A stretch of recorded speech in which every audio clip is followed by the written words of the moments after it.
ইতিমধ্যে রাজ্য জুড়ে যেভাবে দ্রব্য মূল্য বৃদ্ধি হচ্ছে সেই নিয়ে এবার কিন্তু রাজ্য সরকার আসরে নামলেন।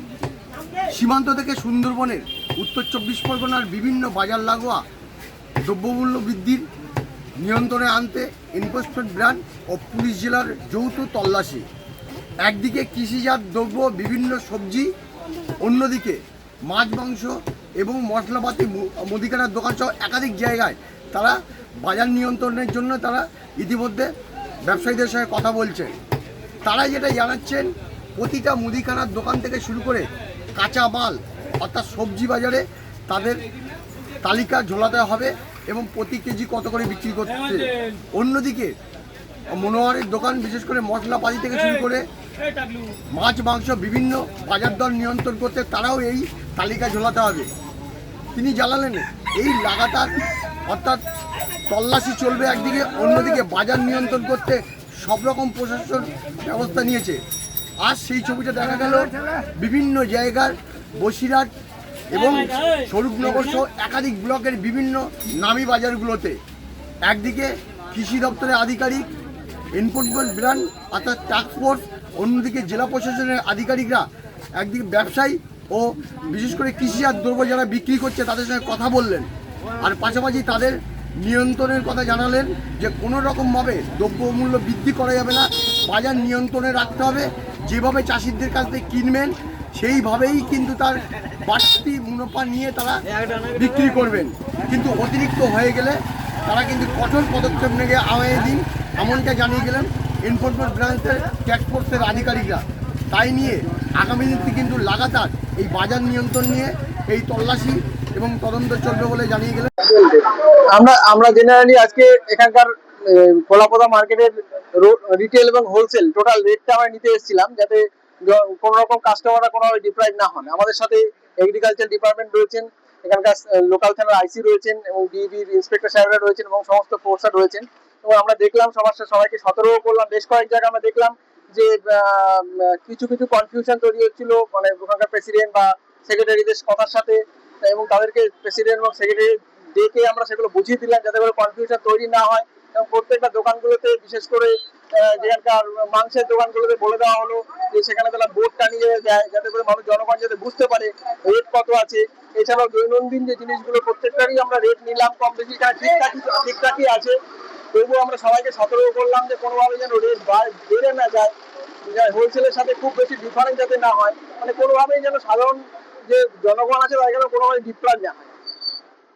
মার্কেটে ভ্যারি করে, রেট ভ্যারি করে। যারা মাঝে পড়ে আছে, ম্যাক্সিমাম তো বসিরহাটটা কৃষি নির্ভর এলাকা, কৃষকদের কাছ থেকে বেচা কেনা হয়, কিন্তু এর মধ্যেও কিছু বড় গদি আছে যেখানে আলু, পেঁয়াজ এবং চাউল, বিশেষ করে এই সমস্ত মালের তারা একটা রাখি মালের ব্যবসা করে এবং রেখে তাদের একটা রেটের ফারাক তৈরি হয়। এই জায়গাগুলোকে কিভাবে আপনারা?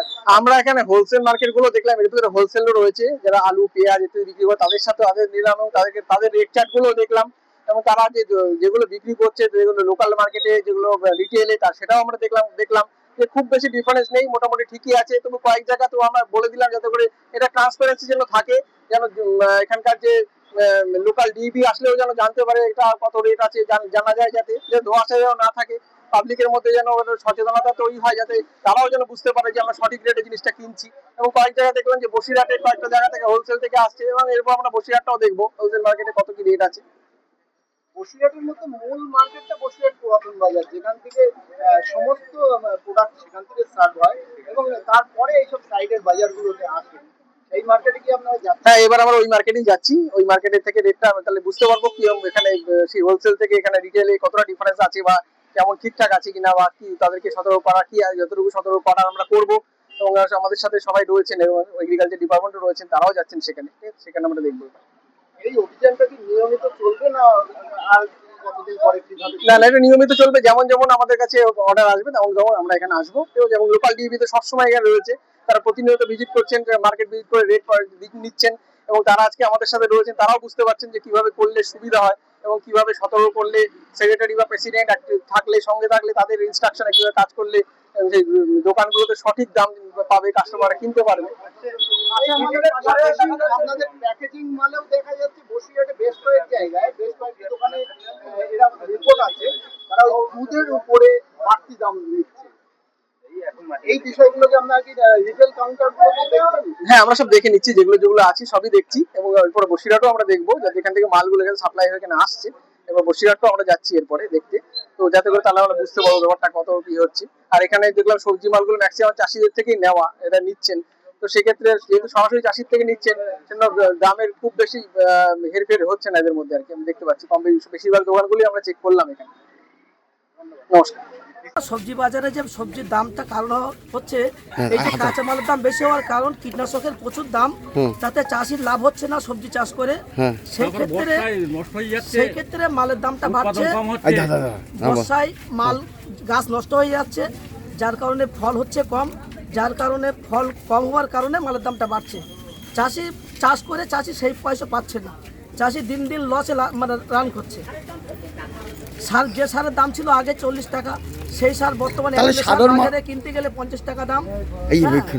চাষি চাষ করে ডেভেলপমেন্ট কিছুই হচ্ছে না, দিনের পর দিন অন্য অন্য মালমাত্রার দাম সব বেড়েই চলেছে, এতে ব্যবসায়ীরাও লস হচ্ছে।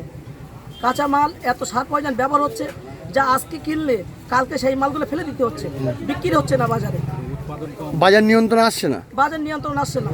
কিন্তু তার কারণে আমরা যারা ক্ষুদ্র ব্যবসায়ী সবজি ব্যবসায়ী আছি, আমাদের দিন দিন লস মানে লসে রান করতে হচ্ছে। আপনার নাম? আমার নাম মোহাম্মদ আয়ুব মন্ডল। বিভিন্ন প্রশাসনের আধিকারিকরা। বসিরহাট থেকে সঞ্জিত চক্রবর্তী, কলকাতা টিভি।